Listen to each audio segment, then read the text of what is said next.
ThreeZero is a Chinese third-party company founded by Kim Fung Wong, this absolute legend. Thank you! And they made a lot of collaborations with other IPs such as Ultraman, Power Rangers, Game of Thrones, yes, Transformers as well, and many, many more.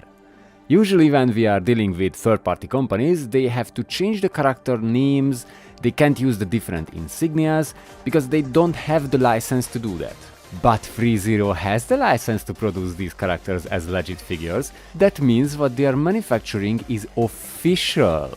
That's why I can say today we're gonna check out ThreeZero Autobot Arcee from the Bumblebee movie with my partner Ravage. Morning, meatbags. Morning indeed. This specific version of Arcee appeared on the screen only for a split second in the Bumblebee movie, but of course the engineers used the concept arts as reference, and I have to say they made a fantastic job. The lady is nicely detailed, the usual plain white and pink Arcee colors are here, they are better than ever, and the whole look is a perfect representation of the character. And don't forget the nice proportions, cause she's extra thick! I mean, yeah, she can ask the painfully obvious question. Why am I sexy? Why am I so sexy? But honestly guys, she's Arcee, one of the most feminine Autobot of all time. Of course they're gonna make her as attractive as humanly possible for the mostly male audience. They want money, and we are more than happy to give our money willingly for this Chun-Li Thunder Thighs. Hashtag Chun-Li Best Girl. Heh, yeah, imagine a Chun-Li Arcee figure, I would kill for that.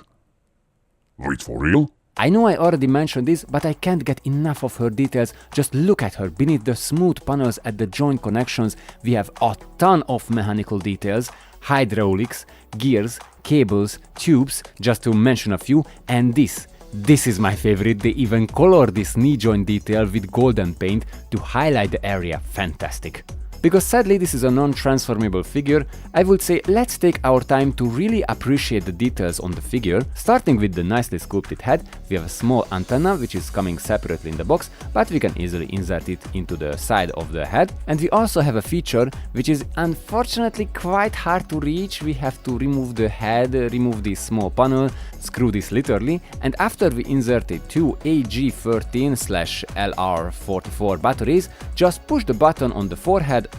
Okay, this is worth the trouble. Her eyes are stunning with this light up feature. It's so bright, the light blue color 100% movie accurate.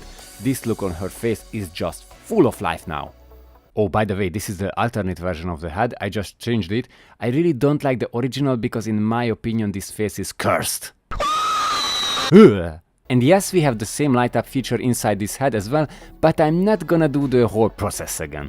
Moving from the head to her back, we have the double jetpacks, which are possible. The silver paint adds some extra highlights, and I really appreciate the cooling ventilation shaft detail. First, it's functional for the jetpack. Second, it's a reference for the car lights from the original G1 vehicle form.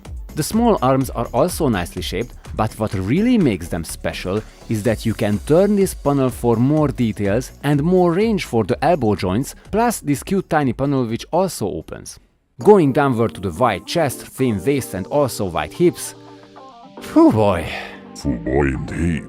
We even have more mechanical details here. Yeah, definitely that's what gets your attention. Shut up Ravage, especially under her armpit and at her gym waist, because we are getting some serious Tifa abs here, hashtag Tifa Best Girl. The Autobot logo on her chest, the small scratch marks on the jetpack and her assets in general are just wonderful. Nice save there. Other than the small details, I also like her wide and stable legs, because usually when we are talking about feminine figures, it is a bit hard to stand them up, but in this case we have these nicely shaped thick thighs, Fuck yeah! the small wheels at the back as stabilizers, and the quite unique alien-like shape at the whole leg. It reminds me of Tali from the Mass Effect games, hashtag Tali Best Girl.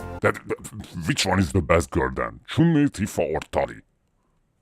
Yes. And two more very important facts. One, we have diecast metal feet for perfect balance, as all feet should be. And more importantly, I never ever seen sturdier legs than this. Just look at them. Yeah, we can say they are rock solid, just like my honest appreciation for this wonderful figure of a lady whom I really respect in every way, shape or form without being vulgar. I think at this point we admired her beautiful details enough. Now let's check out her accessories. You almost got me. Other than the horror head and the already inserted open hands, we have another pair of open hands, a pair of fists, a pair of grabby hands for these two guns, which are really hard to insert, so my advice is if they are inserted once, don't remove them, easy is that. And yes, the ThreeZero company always gave a nice quality stand for each of their figures, but because it's always the same version, in this case Arcee is just too small for it, although it's perfect for aerial poses. And speaking of poses, yes, she has a wonderful posability as well, the joints are extremely sturdy, we have a nice variety of angles with the limbs and jetpack, she's especially perfect for action and feminine poses. Again, this lady is just full of life. So was I. Okay, you can have that.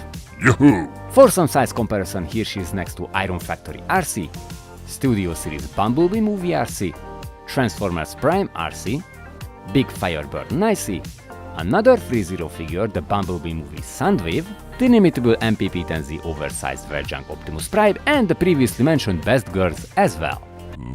Why do we have a huge gap here? Oh, because I would put my Tifa statue there. If I had one! What can we tell about ThreeZero Arcee in the end? Is legendary! I don't care if she's not transformable, this is a fantastic piece of art. The guys at ThreeZero put their maximum effort into this figure, the enormous amount of details, the light up feature at the head, the perfectly sturdy joints, the die-cast metal parts and the material in general are fantastic. She's gorgeous in every way, so a huge thank you to my lovely fiancé for this wonderful figure.